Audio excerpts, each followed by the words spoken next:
My contacts in the Democrats are delighted that Trump, I mean, on this side of the pond, we are worried about the fact that Trump is the opponent. And you know what? Everybody's thinking, oh no, this can't be true. This is not going to happen, surely. You know, somebody who is so randomly sympathetic to Putin becoming president of the United States, surely this is a big worry. But actually, on the other side, many of my contacts in the Democrats are delighted that Trump is the opponent, because they think that Nikki Haley would have been a much more serious opponent and maybe more likely to beat Joe Biden because of his age and, you know, the various issues that have been raised. President Joe Biden could be back in business. Last night he delivered a State of the Union address which was arguably quite punchy, focusing on issues at the heart of his re-election campaign. He took repeated swipes at Donald Trump, including his rival's comments on Ukraine. If anybody in this room thinks Putin will stop at Ukraine, I assure you he will not. Now my predecessor, a former Republican president, tells Putin, quote, "Do whatever the hell you want." That's a quote. A former president actually said that. Gosh, it all got a bit panto, given how serious it really is. On the health of the US economy, here's President Biden in, well, bullish mood, really. My inherited economy is on the brink. Now our economy is literally the envy of the world. 15 million new jobs in just 3 years, a record, a record. Unemployment at 50-year lows. A record 16 million Americans are starting small businesses, and each one is a literal act of hope. He certainly sounds more energetic than I think we've become used to, Jack. Is that, has he set the bar really quite low? Is that why we're all sort of like, hang on a second, Joe Biden stood for an hour and delivered this thing in the sort of energised way that you would kind of hope for if you were a Joe Biden supporter?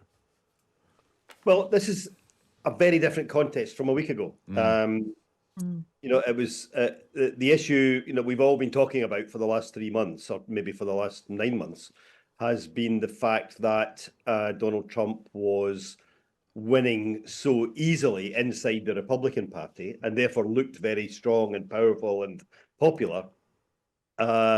But that contest is over now, and it's now a contest between his view of government and the United States and Joe Biden's view. And I think it will be a very different contest for the next 6 months.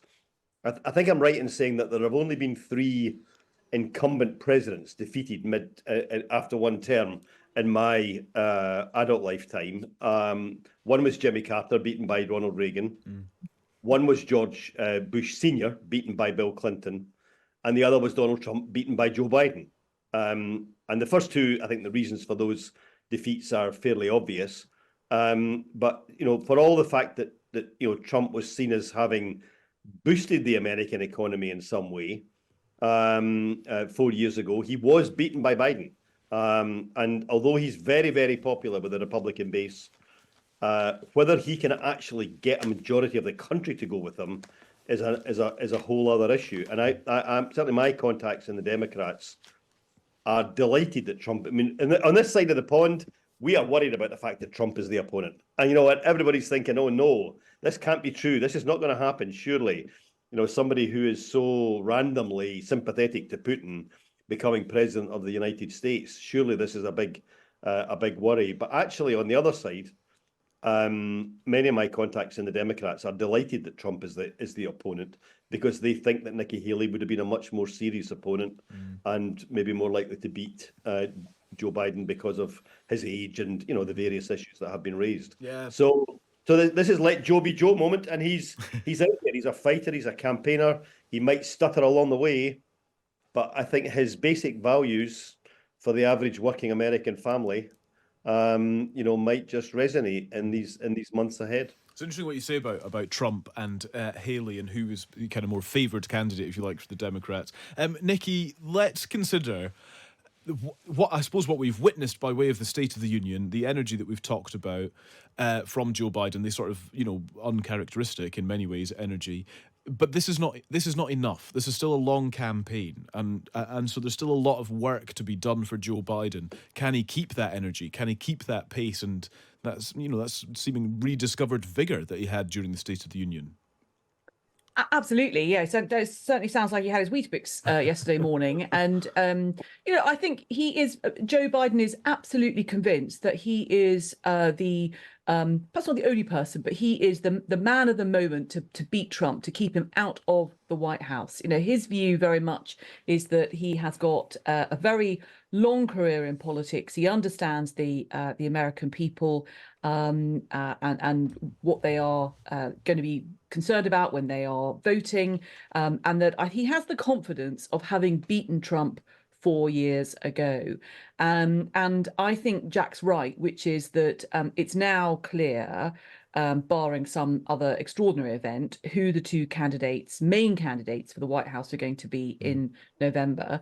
And therefore, I think you're right, Callum, that, this is a long election campaign. We've got months and months of this to go, but the gloves are now going to be off. And frankly speaking, personally, I'm very pleased that Biden was as punchy as he was. And it was interesting in the commentary about Nikki Haley's presidential bid, because somebody was saying that she never really worked out how to handle Trump.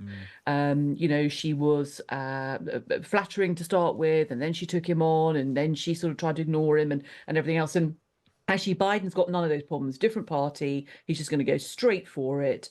And I think that probably is to draw some very clear dividing lines, which is probably what's going to be needed in this election, particularly to win over the sort of softer Republicans who don't want to vote for Trump, but who need to be motivated to go out and vote Democrat.